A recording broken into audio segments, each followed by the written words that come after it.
Halo semua, pernah kepikiran nggak sih kalau keluhan atau bahkan pujian kamu soal sebuah aplikasi itu ternyata bisa mengubah cara kerja aplikasi itu loh? Beneran! Hari ini kita bakal kupas tuntas gimana suara kita semua, ya suara kamu juga, ternyata ikut nulis kode di balik layar aplikasi-aplikasi favorit kita. Ini cerita soal kekuatan feedback. Yuk kita mulai. Pasti pernah kan ngerasain ini? Buka aplikasi andalan, kok beda semua? Tombolnya pindah, tampilannya jadi aneh, dan kita langsung mikir, duh, kenapa sih diubah? Nah, persis. Pertanyaan kenapanya itu yang bakal kita bongkar sekarang. Oke, kita mulai dari yang paling seru dulu. Skenario di mana sebuah redesign besar-besaran malah bikin pengguna ngamuk. Kita bakal lihat beberapa contoh dari raksasa teknologi yang pernah salah langkah. Coba inget-inget tahun 2018 deh. Snapchat lagi jaya-jayanya kan? Nah, waktu itu mereka nekat bikin perombakan total di tampilannya. Niatnya sih bagus, pengen lebih simpel katanya. Tapi hasilnya, wah, jauh banget dari harapan. Reaksi penggunanya gila-gilaan. Masalah utamanya, tampilan barunya itu bikin pusing 7 keliling. Pengguna setia aja sampai susah nyari fitur-fitur dasar. Akibatnya, jutaan orang tanda tangan petisi online dan media sosial langsung meledak sama kritikan. Ini skalanya udah masif banget. Dan dampaknya kelihatan banget loh. Lihat deh, rating aplikasinya langsung terjun bebas setelah update, anjlok parah. Tapi, coba lihat lagi. Setelah mereka mulai dengerin kritik dan benerin, ratingnya pelan-pelan naik lagi. Ini bukti nyata kalau feedback itu emang sakti. Terus solusinya gimana? Untungnya, mereka nggak keras kepala. Navigasinya dibikin lebih simpel lagi, dan beberapa fitur lama yang disukai pengguna akhirnya dibalikin. Hasilnya jelas banget, ratingnya membaik, dan yang paling penting, pengguna jadi ngerasa, wah ternyata omongan gue didengerin. Oke, sekarang kita geser ke YouTube. Kasusnya kelihatan sepele banget. Cuma mindahin letak kolom komentar, cuma itu. Tapi, kita bakal lihat, kalau ngomongin user experience, gak ada yang namanya perubahan kecil. Masalahnya emang simpel, tapi ganggu banget. Bayangin, pengguna yang udah terbiasa langsung scroll ke bawah buat baca atau nulis komen, tiba-tiba bingung. Rasanya aneh, nggak konsisten aja gitu. Udah pasti komunitas YouTube yang kita tahu vokal banget, itu langsung rame protes di platformnya sendiri. Solusinya, ternyata ya sesimpel itu. Kadang, perbaikan terbaik itu balik lagi ke desain yang udah jelas-jelas berhasil. YouTube akhirnya balikin kolom komentar ke tempatnya semula, dan hasilnya, pengguna jadi nyaman lagi. Ini pelajaran penting soal konsistensi sih. Nah, sekarang kita masuk ke tema berikutnya. Intinya cuma satu kata, kendali. Ya, kita sebagai pengguna itu pengen ngerasa punya kontrol atas apa yang kita lihat dan kita alami di dunia maya.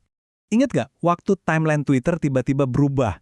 Dari yang tadinya kronologis, urut waktu, jadi timeline pilihan yang diatur algoritma. Tujuannya sih mungkin biar interaksi naik, tapi buat banyak orang, rasanya kayak timeline pribadi kita itu diambil alih. Iya itu dia intinya, hilangnya kendali. Tiba-tiba kita nggak bisa lihat tweet secara berurutan, jadi rasanya banyak banget momen penting yang kelewat. Feedbacknya negatif banget, dan ini kelihatan dari data interaksi mereka yang jadi nggak stabil. Kerennya, Twitter nanggepinnya tuh kalem dan terstruktur banget. Mereka nggak panik. Pertama, semua feedback dikumpulin. Terus mereka lakuin A/B testing. Jadi ngebandingin dua versi buat lihat mana yang lebih disuka. Dan akhirnya, mereka nemu solusi yang cerdas banget. Dan ini dia kuncinya. Mereka nggak maksa kita pakai satu pilihan, justru sebaliknya, mereka ngasih kita pilihan. Pengguna bisa milih mau lihat timeline beranda yang diatur algoritma atau pindah ke timeline tweet terbaru yang kronologis. Dengan ngembaliin kendali ke tangan pengguna, kepuasan langsung naik drastis.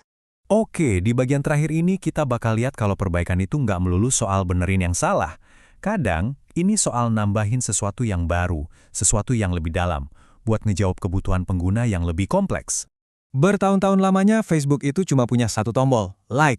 Tapi coba deh bayangin kalau teman kita ngepost berita duka atau sesuatu yang bikin marah. Masa kita pencet like? Aneh banget kan rasanya? Nggak pantas.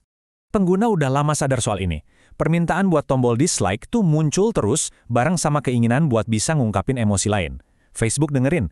Tapi mereka juga mikir, kalau ada tombol dislike, platformnya bisa jadi lebih negatif. Dilema kan? Solusi mereka ini jenius banget. Daripada cuma nambahin tombol dislike, mereka ngenalin serangkaian reactions. Ada love, haha, wow, sad, sama angry. Hasilnya, komunikasi di platform jadi jauh lebih berwarna, dan interaksinya pun jadi makin tinggi. Dan yang terakhir, kita lihat Netflix. Masalah mereka ini unik. Saking banyaknya pilihan bagus, kita malah jadi bingung. Akibatnya, kita sering banget ngabisin waktu lebih lama buat milih mau nonton apa dibanding nontonnya sendiri. Fenomena ini namanya choice paralysis atau kelumpuhan memilih. Nah, yang menarik itu, cara Netflix nemuin masalah ini. Bukan dari komplain langsung, tapi dari data. Mereka analisis perilaku pengguna dan nemuin fakta kalau orang-orang tuh kelamaan milih tontonan. Dan itu jadi penghalang besar buat pengalaman nonton yang enak. Solusi mereka pun benar-benar berdasarkan data. Rekomendasinya dibikin lebih personal, ada auto preview, terus kategori-kategorinya disusun ulang biar lebih gampang dimengerti. Hasilnya? Ya kita jadi lebih cepat nemu tontonan, dan ujung-ujungnya jadi nonton lebih banyak. Dari semua contoh yang udah kita bahas, mulai kelihatan kan ada polanya? Ada satu metode yang sama di balik semua cerita perbaikan ini. Yuk, kita lihat apa itu. Nah, ini dia kuncinya, desain iteratif. Prinsipnya simple banget.